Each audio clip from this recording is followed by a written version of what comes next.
So we know arrogance and overconfidence can be harmful to one's growth and progression, but, and this is often harder to realize and spot, but insecurity, the opposite, can also be a problem. So whether you overestimate yourself or underestimate yourself, both of them can be major issues.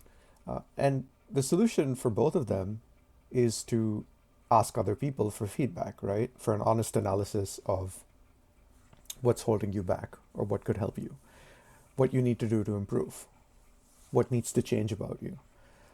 Now, the issue with arrogance is often you won't be willing to listen to that feedback because you'll think they're just wrong. But if you get it from enough people, hopefully it can get through your sense of ego and, reach the part of you that actually wants to listen and grow.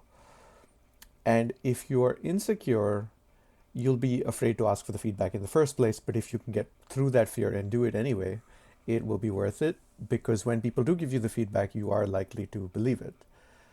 Now, to work on changing that can be a challenge, but one of the best ways to build confidence is to practice something long enough to have this long trail of evidence showing that you do know what you're talking about and that you do know what you're doing in that area.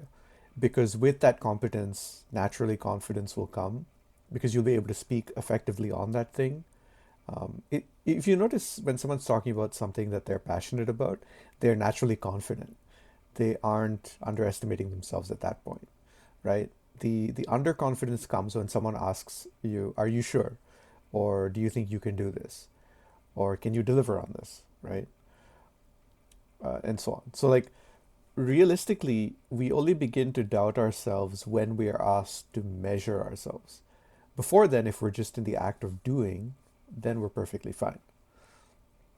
So one of the ways to tap into that mode is to try to write down the things you've successfully accomplished, the things you've done, the projects you've completed, whatever it might be, the tasks you've accomplished, and then keep that list handy for whenever you need to reference it to properly assess yourself and figure out, okay, am I being underconfident or overconfident?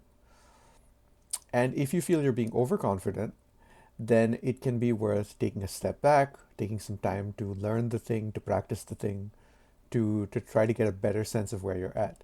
Because as you get better at something, your ability to assess it will also improve.